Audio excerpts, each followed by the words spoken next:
Disebut karena pengaruh Indonesia, jet tempur Su-35 Rusia tiba-tiba diproduksi massal.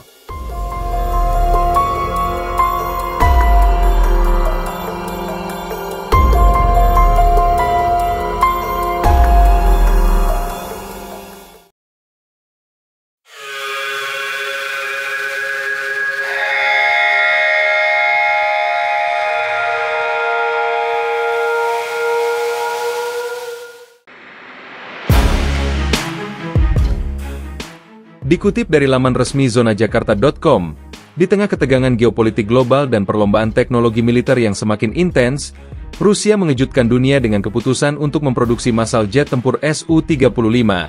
Menariknya, langkah ini disebut-sebut berkaitan erat dengan pengaruh Indonesia, yang selama ini dikenal sebagai salah satu negara di kawasan Asia Tenggara yang aktif memperkuat armada tempurnya.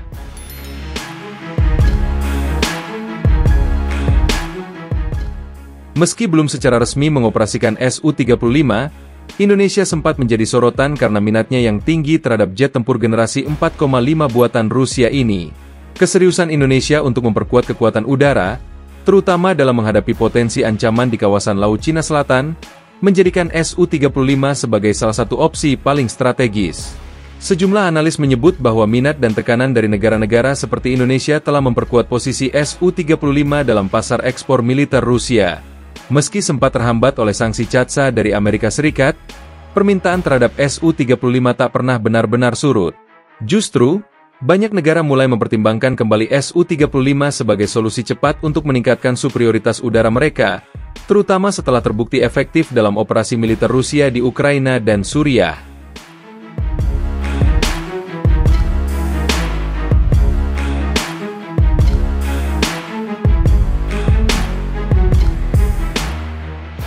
Jet tempur Su-35 adalah pesawat tempur multiperan dengan kemampuan manuver super, radar canggih, dan daya jangkau yang luas.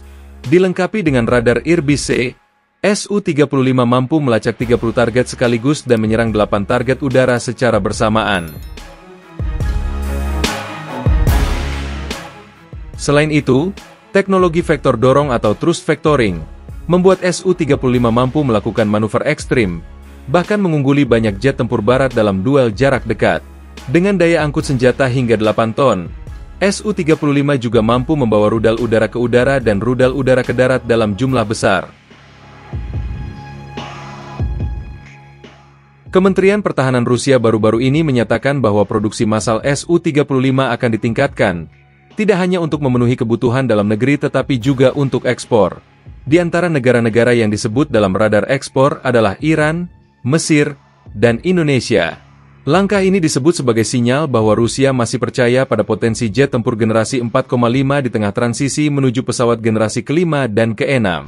Terlebih lagi, harga Su-35 yang lebih murah dibanding jet siluman seperti F-35 membuatnya tetap menarik bagi negara berkembang yang ingin mendapatkan keunggulan udara tanpa membebani anggaran pertahanan secara berlebihan.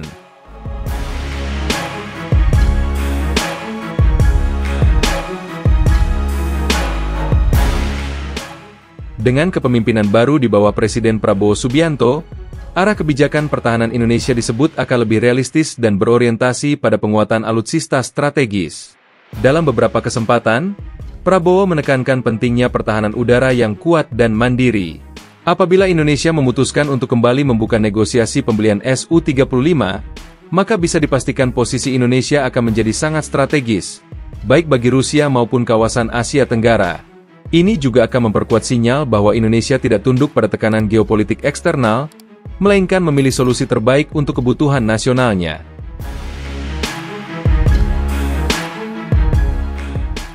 Pembahasan mengenai Su-35 untuk Indonesia adalah topik yang telah lama menarik perhatian, terutama dalam konteks modernisasi alutsista atau alat utama sistem senjata, TNI AU dan hubungan strategis Indonesia-Rusia. Indonesia pernah menjajaki pembelian 11 unit Su-35 untuk menggantikan armada F-5 Tiger yang telah uzur.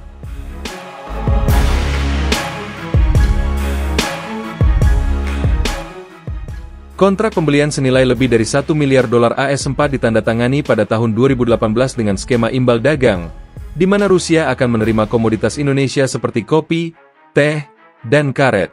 Rencana ini sempat dianggap sebagai langkah strategis Indonesia untuk memperkuat postur pertahanan udara nasional dengan alutsista berteknologi tinggi dan biaya efisien. Namun, hingga kini, tak satu pun Su-35 yang dikirim ke Indonesia. Hal ini tak lepas dari tekanan geopolitik, terutama dari Amerika Serikat yang menerapkan sanksi CAATSA terhadap negara-negara yang membeli persenjataan besar dari Rusia. Indonesia dianggap berisiko terkena dampak jika tetap melanjutkan transaksi tersebut. Tekanan ini menyebabkan proses pengadaan Su-35 tertahan dan tak kunjung terrealisasi hingga hari ini. Situasi ini diperumit oleh dinamika politik dalam negeri dan perubahan prioritas alutsista. Indonesia kemudian mengalihkan fokus ke alternatif lain seperti jet tempur Dassault Rafale dari Prancis dan F-15EX dari Amerika Serikat. Kedua pesawat ini memang memiliki keunggulan tersendiri. Namun dari sisi biaya, Su-35 tetap dianggap lebih ekonomis untuk kemampuan tempur sekelasnya. Tak heran jika banyak pihak yang berharap peluang pembelian Su-35 belum sepenuhnya tertutup. Pernyataan Duta Besar Rusia untuk Indonesia pada 2023 memperkuat harapan tersebut. Ia menyatakan bahwa Rusia tetap berkomitmen untuk melanjutkan kerjasama pertahanan dengan Indonesia, termasuk melanjutkan kontrak Su-35 jika Indonesia masih berminat.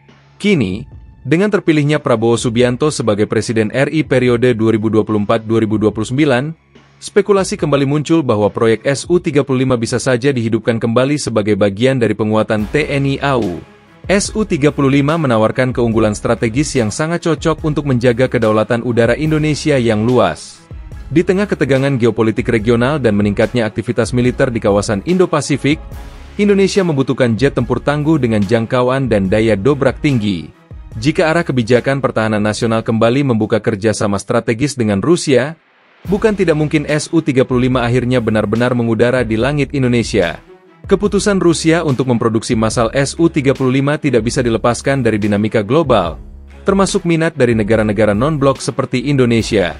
Jika Indonesia benar-benar melangkah maju, maka bukan hanya pertahanan udara nasional yang akan naik kelas, tetapi juga posisi tawar Indonesia di mata dunia akan meningkat drastis.